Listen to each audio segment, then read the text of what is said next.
പ്രിയപ്പെട്ടവരെ, ബ്രഹ്മമുഹൂർത്ത സമയത്ത് നമ്മൾ ഈ രഹസ്യ ധ്യാനം നടത്തുക എന്നുള്ളതാണ് ഇവിടെ ചെയ്യേണ്ടത്. നിങ്ങൾക്കൊരു ആഗ്രഹമുണ്ട്, അത് അടുത്ത് തന്നെ നടന്നു കിട്ടണമെന്ന് നിങ്ങൾ മോഹിക്കുന്നുണ്ട്. പക്ഷേ പലതരത്തിൽ അതിനു വേണ്ടിയിട്ട് ശ്രമിച്ചിട്ടും കാര്യങ്ങളൊന്നും ഇങ്ങോട്ട് എത്തിച്ചേരുന്നുമില്ല. അങ്ങനെയുള്ളൊരു വ്യക്തിയാണെങ്കിൽ തീർച്ചയായിട്ടും നിങ്ങൾക്ക് ഉപകാരപ്പെടുന്ന ഒരു വീഡിയോ ആണിത്. പിന്നെ ഒന്ന് പറയാനുള്ളത്, നിങ്ങൾ ഈ ഒരു കർമ്മം ചെയ്യുന്നത് മറ്റൊരാളടുത്ത് പറയരുത്. മറ്റൊരാൾ അത് ശ്രദ്ധിക്കാനോ അത് ചോദിക്കാനോ പാടില്ലാത്ത വിധത്തിലായിരിക്കണം നമ്മളിത് ചെയ്യുന്ന. കാര്യം ഇതൊരു രഹസ്യ ധ്യാനമാണ്. പ്രപഞ്ചത്തിലുള്ള ആകർഷണ ശക്തിയെ പൂർണ്ണമായിട്ട് നമ്മൾ ഉപയോഗിച്ചിട്ടാണ് നമ്മുടെ കാര്യങ്ങളെ നേടിയെടുക്കാൻ ശ്രമിക്കുന്നത്. അതുകൊണ്ട് തന്നെ ഇതിൻ്റെ ഉള്ളിലെ സീക്രട്ട് മറ്റൊരാളടുത്ത് പറയാതിരിക്കാൻ നോക്കണം. കാര്യം എന്ന് പറഞ്ഞാൽ, ഈ ധ്യാനത്തിന് നമുക്ക് ഇപ്പം കുളിച്ച് അല്ലെങ്കിൽ നിലവിളക്ക് തെളിയിച്ച് അല്ലെങ്കിൽ മത്സ്യമാംസാദികൾ കഴിക്കാതിരുന്ന് അങ്ങനെയൊന്നും വേണ്ട. നിങ്ങളിപ്പോൾ തലേ ദിവസം കിടന്നുറങ്ങി രാവിലെ എഴുന്നേറ്റ് കയ്യും കാലും മുഖവും കഴുകി വന്ന് നമുക്ക് ഈ ധ്യാനം ചെയ്യാം. നിങ്ങളുടെ മുറിക്കകത്തിരുന്ന് ചെയ്യാം. പക്ഷെ അധികം ആരും ശ്രദ്ധിക്കാത്ത തരത്തിലായിരിക്കണം ഇത് ചെയ്യേണ്ടത്. കാര്യം എന്നാൽ അവർ ചോദിക്കും, പിന്നെ നിങ്ങൾക്കിത് പറഞ്ഞു കൊടുക്കേണ്ടി വരും. അതോടുകൂടി അതിൻ്റെ ഗുണങ്ങൾ നഷ്ടപ്പെട്ടു പോവുകയും ചെയ്യും. നമ്മൾ 21 ദിവസം കൊണ്ട് കാര്യസാധ്യം നേടുന്നവരുണ്ട്, 41 ദിവസം കൊണ്ട് കാര്യസാധ്യം നേടുന്നവരുണ്ട്. നമ്മൾ എന്തായാലും 90 ദിവസം ഇത് തുടർച്ചയായിട്ട് ചെയ്യണം. 3 മാസം ചെയ്യണമെന്നാണ് പറയുന്നത്. എങ്കിലേ ചിലർക്ക് ആകർഷണം പൂർണ്ണമായിട്ട് എത്തിച്ചേരുള്ളൂ. മാത്രമല്ല, ചിലരുടെ ആഗ്രഹങ്ങൾ വലിയ ആഗ്രഹങ്ങളായിരിക്കും, ചിലരുടെ ആഗ്രഹങ്ങൾ ചെറിയ ആഗ്രഹങ്ങൾ പെട്ടെന്ന് നേടിയെടുക്കാൻ പറ്റും. വലിയ ആഗ്രഹങ്ങളാണെങ്കിൽ ചിലപ്പോൾ അത് കുറച്ച് കാലതാമസം എടുക്കും. പക്ഷെ നമ്മൾ തുടർച്ചയായിട്ട് 90 ദിവസം ചെയ്യണം. ചിലപ്പോൾ ആ ആഗ്രഹ നിവൃത്തിക്ക് വേണ്ടിയിട്ട് കുറച്ച് മാസങ്ങൾ കൂടി ചിലപ്പം വേണ്ടി വന്നേക്കാം, വലിയ ആഗ്രഹമാണെങ്കിൽ. പക്ഷേ നമ്മൾ 90 ദിവസം തുടർച്ചയായിട്ട് ചെയ്യാമെങ്കിൽ നമ്മുടെ ആഗ്രഹം സാധിച്ചെടുക്കാനുള്ള അവസരം ഈ പ്രകൃതി ഒരുക്കി തരും എന്നാണ് പറയുന്നത്. ഇത് നമ്മുടെ നാട്ടിലുള്ള ആൾക്കാർ മാത്രമല്ല ചെയ്യുന്നത്, അങ്ങ് ഹിമാലയം മുതലുള്ള സന്യാസിമാർ അടക്കം ചെയ്യുന്ന കാര്യമാണ്. അവർ അവരുടേതായ മോക്ഷപ്രാപ്തിക്ക് വേണ്ടിയിട്ടാണ് ഇത്തരം കാര്യങ്ങൾ ചെയ്യുന്നതെങ്കിൽ, അത്തരം ദൈവിക ഗുണങ്ങളെ അവർ ആകർഷിച്ചെടുക്കുന്നതെന്ന് പറഞ്ഞാൽ അവരുടെ ജീവിതത്തിന്റെ ഗുണനിലവാരം വർദ്ധിപ്പിക്കാനാണെങ്കിൽ സാധാരണ മനുഷ്യർ ചെയ്യുന്നത് അവരുടെ ഭൗതികമായിട്ടുള്ള ആവശ്യങ്ങൾ നിറവേറ്റാനാണ് എന്നുള്ള വ്യത്യാസമേ ഉള്ളൂ. ഇതുകൊണ്ട് ദോഷമൊന്നുമില്ല, ഇതുകൊണ്ട് ഗുണമേ ഉള്ളൂ. പക്ഷെ ഇതിൽ ചില കാര്യങ്ങൾ നമ്മൾ ശ്രദ്ധിച്ച് ചെയ്തില്ലെങ്കിൽ ചില അബദ്ധങ്ങളും ഉണ്ട്.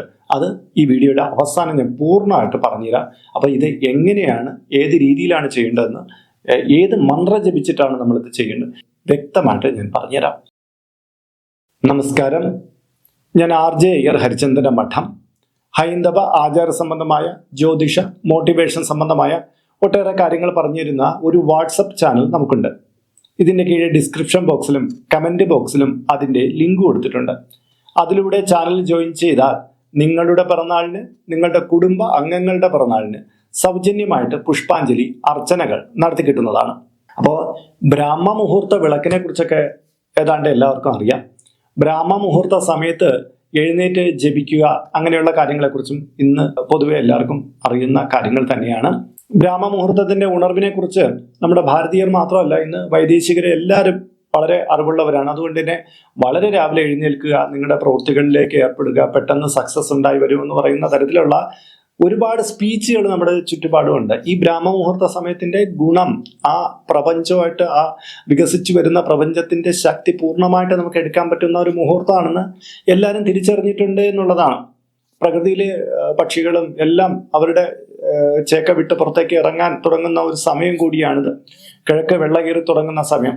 സാധാരണ നമുക്ക് ബ്രാഹ്മമുഹൂർത്തം എന്ന് പറയുന്ന സമയം ഇച്ചിരി വ്യത്യാസപ്പെട്ടുകൊണ്ടിരിക്കും. അതുകൊണ്ട് തന്നെ ഞാനിവിടെ 4:30 മുതൽ 5:20 വരെയുള്ള വെളുപ്പാങ്കാലത്തുള്ള സമയമാണ് നമ്മൾ ഈ ധ്യാനത്തിന് വേണ്ടി തിരഞ്ഞെടുക്കേണ്ടത്. അപ്പോൾ നമ്മുടെ വീട്ടിലെ നമ്മുടെ റൂം എവിടെയാവാം. പക്ഷേ ഇത് നമ്മൾ ചെയ്യുമ്പം കിടക്കയിലിരുന്നിട്ട് ചെയ്യരുത്, വെറും നിലത്തിരുന്ന് ചെയ്യണം. വെറും നിലത്ത് ഒരു തുണിയോ മറ്റോ വിരിച്ചിട്ട് നമുക്ക് നിലത്തിരുന്ന് ചെയ്യാം. രാവിലെ എഴുന്നേറ്റ് നിങ്ങൾ ശൗചങ്ങളെല്ലാം ചെയ്യണം, മലവിസർജനം എല്ലാം ചെയ്ത് മുഖം കഴുകി കാലും കഴുകി വന്നിരുന്നിട്ട് കിഴക്കോട്ട് നോക്കി തറയിലിരിക്കണം. എന്നിട്ട് നമ്മൾ ചിന്മുദ്ര പിടിക്കണം. 2 കൈ കണ്ടല്ലോ, ഇങ്ങനെ പിടിക്കുക, ചിന്മുദ്ര അല്ലേ. ചിന്മുദ്രയെക്കുറിച്ച് വേറെ വീഡിയോകളും ഇട്ടിട്ടുണ്ട്. ചിന്മുദ്ര പിടിക്കേണ്ടത് തള്ളവിരലിൻ്റെ, അതായത് പെരുവിരലിൻ്റെ തുമ്പും ചൂണ്ടുവിരലും തുമ്പുമായിട്ട് ഇങ്ങനെ കൂട്ടിമുട്ടിച്ചാണ് ഇതിൽ പിടിക്കേണ്ടത്. ഇങ്ങനെ പിടിക്കുന്ന രീതിയുണ്ട് ചിന്മുദ്ര പിടിക്കുന്നത്. നമുക്ക് ഇങ്ങനെ ആണ് ഇതിൽ പിടിക്കുന്നത്. 2 തുമ്പുകളും കൂട്ടിപ്പിടിച്ച് ചിന്മുദ്ര പിടിച്ച് നമ്മൾ ചമ്രം പടിഞ്ഞ് തറയിലിരിക്കണം.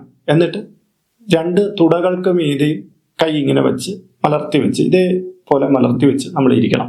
എന്നിട്ട് ദീർഘമായിട്ട് ശ്വാസം എടുക്കണം. എന്നിട്ട് മെല്ലെ പുറത്തേക്ക് വിടണം.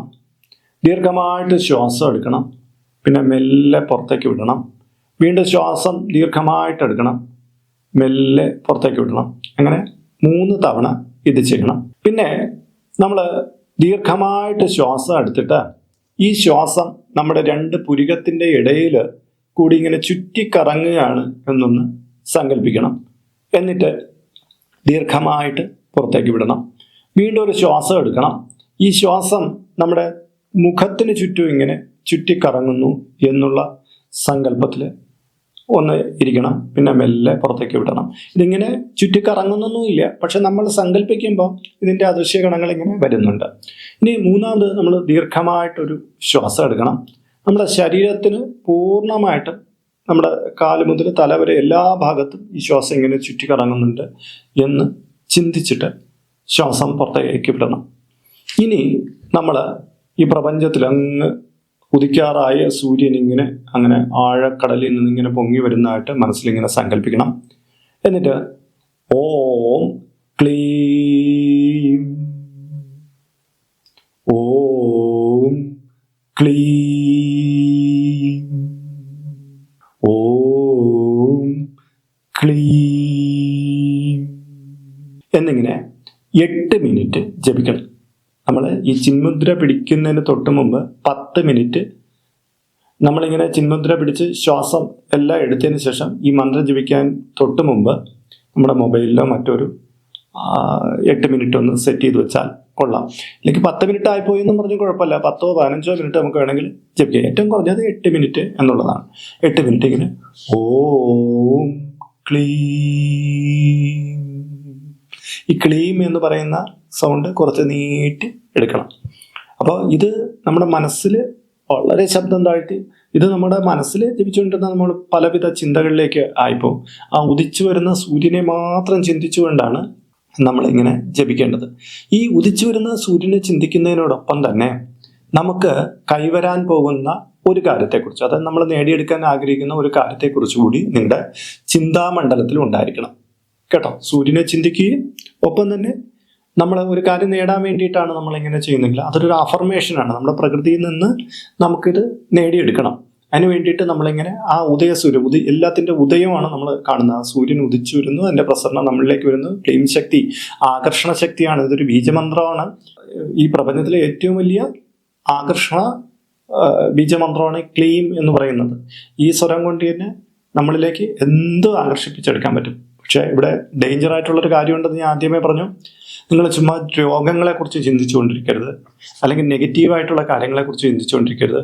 ഈ ആകർഷണ സമയത്ത് അതെല്ലാം കൂടി കയറി ആകർഷിച്ചു വരും. അതുകൊണ്ട് മനസ്സിന് നല്ല സ്വസ്ഥതയോടുകൂടി ഇരുന്ന് നിങ്ങളുടെ ആഗ്രഹത്തിന് മാത്രം മുൻനിർത്തി പറയുന്ന ആളിന് മാത്രമേ ഇത് ജപിക്കാൻ പറ്റുള്ളൂ. മനസ്സിന് അടക്കമില്ല. വെറുതെ മഹാരോഗങ്ങളൊക്കെ വെറുതെ ചിന്തിച്ചുകൊണ്ടിരിക്കുന്ന ആള് ചുമ്മാ ഇത് ഇങ്ങനെ ആകർഷിപ്പിച്ച് വരുത്തരുത് എന്നുള്ളൊരു കാര്യം കൂടെ ഞാനിവിടെ സൂചിപ്പിക്കുന്നുണ്ട്. അത് ഗുണത്തെക്കാളേറെ ദോഷം ഉണ്ടാക്കും. അങ്ങനെ ചിലരുണ്ട് 1-2 മിനിറ്റൊക്കെ അവർ ആ കാര്യങ്ങളെക്കുറിച്ച് ഇങ്ങനെ ചിന്തിക്കുക, അവർക്ക് നേടാം. പിന്നെ ആരെങ്കിലും ഇട്ട് വഴക്ക് കൂടിയതോ അല്ലെങ്കിൽ ആശുപത്രി പോയതോ അതൊക്കെ വെറുതെ ഈ ക്ലീം ശബ്ദം ഇങ്ങനെ കേട്ടുകൊണ്ടിരിക്കും, ഇവർ ചിന്തിച്ചുകൊണ്ടിരിക്കും. അത് വളരെ ഡേഞ്ചറായിട്ട് മാറിപ്പോവും. എപ്പോഴും നിങ്ങൾ ഈ 8 മിനിറ്റ് ഞാൻ പറഞ്ഞില്ല, ഈ സമയത്ത് ഒരാൾക്ക് ജോലി വേണമെന്നുണ്ടെങ്കിൽ തനിക്കൊരു ജോലി വേണം, ഇന്നടുത്ത് ജോലി വേണമെന്ന് ആ ജോലിക്ക് ടൈം കെട്ടിയൊക്കെ അങ്ങനെ പോകുന്നതും അവിടെ ചെന്നിരിക്കുന്നു അങ്ങനെയുള്ള കാര്യങ്ങളായിരിക്കണം നമ്മൾ അഫർമേറ്റ് ചെയ്തിട്ട് നമ്മൾ മാനിഫെസ്റ്റേഷൻ എല്ലാം അവിടെ നടക്കണം. എങ്കിൽ മാത്രമേ നമുക്ക് അതിൻ്റെ പൂർണ്ണത കിട്ടുള്ളൂ. അങ്ങനെ മനസ്സിലാക്കണം. പിന്നെ ഇന്ന് നമ്മളൊരു കാര്യത്തിന് വേണ്ടി ചിന്തിച്ചിട്ട് അടുത്ത ദിവസം വേറൊരു കാര്യത്തിന് വേണ്ടി ചിന്തിക്കരുത്. നമ്മൾ പറഞ്ഞ 21, 41, 90 ദിവസം, ഏറ്റവും 90 ദിവസം വരെ വേണ്ടി വരും. നമ്മൾ 90 ദിവസം ഇത് ചെയ്യാൻ തയ്യാറായിട്ടിരിക്കണം. ചിലപ്പോൾ ഇടയ്ക്ക് 1-2 ദിവസമൊക്കെ മുടക്കം ചിലപ്പോൾ എന്തെങ്കിലും കാരണത്താൽ ഉണ്ടാവും. ഈ സമയത്ത് എഴുന്നേക്കാൻ കഴിയാതെ പോയതോ എന്തെങ്കിലുമൊക്കെ ആയിട്ട് അതൊരു പ്രശ്നമാക്കേണ്ടിയില്ല. തുടർച്ചയായിട്ട് 5 ദിവസം നിങ്ങൾക്ക് മുടങ്ങി പോവുകയാണെങ്കിൽ നിങ്ങൾ ആദ്യത്തെ തന്നെ തുടങ്ങേണ്ടി വരും. 5 ദിവസം തുടർച്ചയായിട്ട് അതിൻ്റെ കണ്ണി അറ്റുപോയിട്ടുണ്ടെങ്കിൽ ആദ്യത്തിൽ നിന്ന് തന്നെ നമ്മൾ തുടങ്ങേണ്ടി വരും. അപ്പോൾ വളരെ ശക്തിമത്തായിട്ടുള്ള പ്രാപഞ്ചിക ഗുണങ്ങളെ മൊത്തം നേടിയെടുക്കാൻ പറ്റുന്ന ക്ലീം ശക്തി പ്രധാനമായിട്ടുള്ള ആ ഒരു മെഡിറ്റേഷൻ രീതിയാണ്, രഹസ്യാരാധനയാണ്. അതുകൊണ്ട് തന്നെ ഇത് മറ്റുള്ളവർക്ക് പകർന്നു കൊടുക്കരുത്. ചിലർ ചോദിക്കും, ഇനി ബ്രഹ്മമുഹൂർത്ത വിളക്ക് ഞാൻ തെളിയിക്കുന്നുണ്ട്, അതിൻ്റെ മുന്നിലിരുന്ന് ജപിക്കാം, തീർച്ചയായിട്ടും ജപിക്കാം. പക്ഷെ നിങ്ങൾ ഈ ക്ലീം ശക്തി ആരാധനയാണ് നടത്തുന്നതെന്ന് മറ്റൊരിടത്ത് പറയരുത്. ചിലപ്പോൾ വീട്ടിലുള്ള മറ്റൊരാൾ ചോദിക്കും എന്താണ് ചെയ്യുന്നത്. ഇത് രഹസ്യ ആരാധനയാണ്. അതുകൊണ്ട് തന്നെ പരമാവധി മറ്റുള്ളവരെ ഇത് ശ്രദ്ധിക്കാൻ, ഇതിനെക്കുറിച്ച് ചോദ്യം ചെയ്യാൻ ഇട കൊടുക്കാത്ത രീതിയിൽ നിങ്ങളിത് ചെയ്യുന്നതാണ് ഏറെ ഗുണകരം. അപ്പോൾ ഇന്നത്തെ വീഡിയോ ഇവിടെ പൂർണ്ണമാവുകയാണ്. ഇതിൻ്റെ കീഴെ കമൻറ്റ് ബോക്സ് നിങ്ങൾക്ക് ഇതിന്മേലുള്ള സംശയങ്ങളുണ്ടെങ്കിൽ ചോദിച്ചാൽ മതി. അത് സൗകര്യം പോലെ ഞാനൊരു മറുപടി നൽകാം. ഇതിൻ്റെ കീഴെ കമൻറ്റ് ബോക്സിൽ നിങ്ങളുടെ പേര്, നിങ്ങളുടെ വയസ്സ്, നിങ്ങളുടെ നക്ഷത്രം ഇവ രേഖപ്പെടുത്തിയാൽ ഇവിടെ നടക്കുന്ന പൂജാ പ്രാർത്ഥനകളിൽ നിങ്ങളെ ഉൾക്കൊള്ളിക്കുന്നതാണ്. 1 മാസത്തേക്കായിരിക്കും ഇപ്രകാരം ചെയ്യുന്നത്. കൂടുതലായിട്ട് വേണമെന്നുള്ളവർ ഇനി തൊട്ട് ഇതിൽ അപ്ലോഡ് ചെയ്യുന്ന എല്ലാ വീഡിയോയുടെ കീഴിൽ നിങ്ങളുടെ ഡീറ്റെയിൽസ് ഇങ്ങനെ കൊടുത്താൽ മതിയാകും. അതിനായിട്ട് ഇതുവരെയ്ക്കും ഈ ചാനൽ നിങ്ങൾ സബ്സ്ക്രൈബ് ചെയ്തിട്ടില്ലെങ്കിൽ അത് ചെയ്യുക. ഒപ്പം തന്നെ ഈ വീഡിയോ ഒന്ന് ലൈക്ക് കൂടി ചെയ്യുക.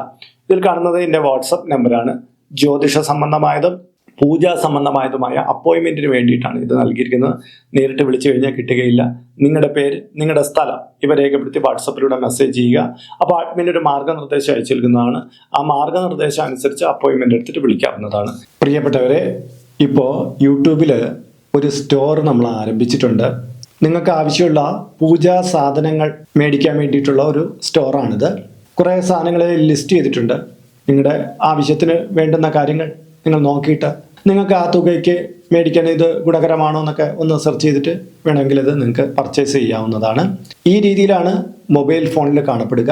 കണ്ടില്ലേ, ഇങ്ങനെ നമുക്ക് സ്റ്റോർ നോക്കിയിട്ട് നമുക്കതിൽ പ്രവേശിക്കാം. ഇതിൽ കുറേ കാര്യങ്ങൾ ലിസ്റ്റ് ചെയ്തിട്ടുണ്ട്. പുതുതായിട്ട് ചില കാര്യങ്ങൾ ഉടനെ ആഡ് ചെയ്യുന്നതാണ്. ഈ രീതിയിലാണ് നമ്മൾ കമ്പ്യൂട്ടറിലൂടെ, ലാപ്ടോപ്പിലൂടെയൊക്കെ നോക്കുമ്പോൾ കാണപ്പെടുന്നത്. ഈ രീതിയിൽ നിങ്ങൾക്ക് എടുക്കാവുന്നതാണ്. മൊബൈൽ ഫോൺ വഴിക്കും കമ്പ്യൂട്ടർ വഴിക്കും നിങ്ങൾക്കത് ചെയ്യാവുന്നതാണ്. അപ്പോൾ മറ്റൊരു വീഡിയോ, മറ്റൊരു വിശേഷമായിട്ട് വീണ്ടും കണ്ടുമുട്ടും വരെ എല്ലാവർക്കും നമസ്കാരം. നിങ്ങളുടെ സ്വന്തം RJ അയ്യർ ഹരിചന്ദന മഠം. നമസ്തേ.